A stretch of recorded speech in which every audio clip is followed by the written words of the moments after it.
नहीं, ये तो निरंतर प्रक्रिया का हिस्सा है। विधायकों के साथ सदन में जिस तरीके से विधानसभा का सत्र चला, उसमें सबका क्या अनुभव रहा। अधिकांश पहली बार विधानसभा में पार्टी का पक्ष रखने का काम कर रहे थे, तो सदन की कार्यवाही में किस तरीके से क्या उनका एक्सपीरियंस रहा, ये तमाम बातें साझा करने के लिए स्वाभाविक है आने वाले दिनों में राजनीतिक दृष्टि से भी कई रणनीतियां बनाने की जरूरत है। राज्यसभा के लिए नामांकन की प्रक्रिया चल रही है। ऐसे में हम लोग के 19 विधायकों की भी एक अहम भूमिका है। उसको लेकर भी गठबंधन के भीतर जो बातचीत हो रही है, वो तमाम विधायकों के साथ उसको भी साझा कर पार्टी भी अपनी रणनीति बनाकर आगे चले। तो ये कई ऐसे विषय हैं जिसको लेकर आज तमाम विधायक बैठेंगे। नीतीश जी का जन्मदिन है, उनको ढेर सारी बधाई, ढेर सारी शुभकामनाएं। मैं हाजीपुर जा रहा हूं, प्रयास करूंगा कि शाम तक समय से रहा तो व्यक्तिगत मुलाकात कर भी उनको शुभकामनाएं दूंगा। पर स्वस्थ रहें और जिस खूबसूरती से प्रदेश का वो नेतृत्व कर रहे हैं, उनके इस अनुभव का लाभ प्रदेशवासियों को मिलता रहे। इस विधानसभा में एक मुद्दा उठा शराबबंदी में, उस पर समीक्षा होने की बात हुई, क्या लगता है होनी चाहिए समीक्षा? देखिए, कई बार ना जब समीक्षा की बात होती है तो तुरंत ये भ्रम फैला दिया जाता है कि क्या हम लोग बैन उठाने की बात कर रहे हैं, क्या प्रोहिबिशन को समाप्त करने की बात कर रहे हैं। जब समीक्षा की हम लोग बात करते हैं, और मुझे लगता है ये किसी भी योजना की समीक्षा जब तक निरंतरता पे होगी नहीं, फीडबैक्स आएंगे नहीं, जब तक इसको रिव्यू किया नहीं जाएगा कि जिस सोच के साथ, जिस उद्देश्य के साथ, जिस लक्ष्य के साथ इस बैन को लगाया गया था, क्या वो पूरा हो रहा है, नहीं पूरा हो रहा तो कमी क्या है, खामी क्या है। देखिए, मैं इस सोच का पूरा पक्षधर हूं कि जिस तरीके से शराब या अल्कोहल जीवन को प्रभावित करता है, कई घर परिवार हम लोगों ने बर्बाद होते हुए देखे हैं अल्कोहलिज्म की वजह से। ऐसे लोग जो कि एडिक्ट होते हैं, जो कि इसका सेवन करने के आदी होते हैं, घर परिवार महिलाओं को हम लोगों ने प्रताड़ित होते हुए देखा है। तो मैं इस सोच का पूरी तरीके से समर्थन करता हूं। उस वक्त भी हम लोग विपक्ष में थे, दूसरे गठबंधन में थे, जब शराबबंदी मुख्यमंत्री जी के द्वारा लाया गया था, तब भी हम लोगों ने मजबूती से इसका साथ दिया था। और आज भी मैं मानता हूं कि सामाजिक दृष्टि से ये बहुत उचित सोच है।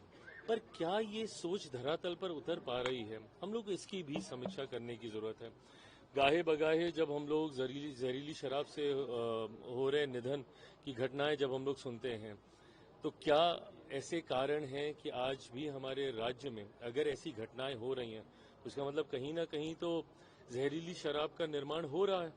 कौन लोग हैं, क्या उन्हें पकड़ा जा रहा है, क्या हमारे यहाँ सीमावर्ती इलाकों से शराब आयात हो रही है, क्या वो ब्लैक मार्केट में बिक रही है, क्योंकि ये जानकारियां भी रह रहकर आती है कि भैया होम डिलीवरी हो रही है, मिल रही है। तो इन तमाम चीजों की समीक्षा होनी जरूरी है कि जिस उद्देश्य के साथ इस शराबबंदी को लाया गया था, क्या उसके लाभ पूर्णतः हम लोग ले पा रहे, नहीं ले पा रहे, तो कहाँ पे लूप होल्स है, कहाँ पे लीकेजेस हैं, उसको और ज्यादा टाइटन अप किया जाएगा। ईरान इजराइल को लेकर जिस तरीके से हो रहा उसको लेकर क्या कहेंगे, ईरान और इजराइल? देखिए, ये बहुत अत्यंत गंभीर एंड एक्सट्रीमली सेंसिटिव मैटर है। मुझे लगता है कि इस पे बहुत सोच समझकर किसी को भी अपना पक्ष रखना चाहिए।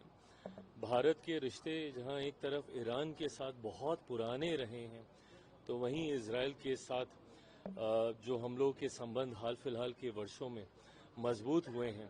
और ऐसे में इंटरनेशनल डिप्लोमेसी में भारत की यही भूमिका है कि अपने पुराने दोस्तों के साथ साथ अपने नए दोस्तों को भी साथ लेकर चलें।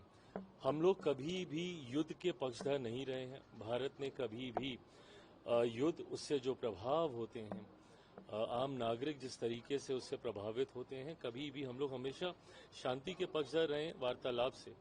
कल भी भारत की तरफ से यही बयान गया है कि कोई भी एक्सेलरेट ना करे, बैठकर चर्चा कर इन चीजों को सुलझाने का प्रयास, जितने भी पक्ष इसमें इन्वॉल्व हैं, बैठकर सुलझाने का प्रयास किया जाना चाहिए। पर मुझे लगता है कि इस पे किसी भी दल, पार्टी, नेता के बयान से ज्यादा अधिकृत बयान जो सरकार के हैं, उनका ही महत्व होना चाहिए और किसी को इस पे इतने सेंसिटिव मैटर पे बयानबाजी करनी नहीं चाहिए। राहुल गांधी ने अपने कार्यकर्ताओं को संदेश दिया और कहा कहा है कि एक खिलाड़ी को पूरी टीम को अपने लेकर चले, नहीं तो आपको रिजर्व में कर देंगे। हाँ, अपने पूरी टीम को है, एक साथ खिलाड़ी को अपने साथ एकत्रित अरे करके आपको रिजर्व में कर देंगे। राहुल जी का समझ ही नहीं आता कि वो बाहर लड़ते हैं कि अपनों से लड़ते हैं। उनको स्लीपर सेल अपने यहाँ दिखाई देते हैं, अपने यहाँ उनको कई जयचंद उनको दिखाई देते हैं, अपने यहाँ उनको ऐसे लोग दिखाई देते हैं जो संभवतः उन्हीं का ही खेल बिगाड़ने का प्रयास कर रहे हैं।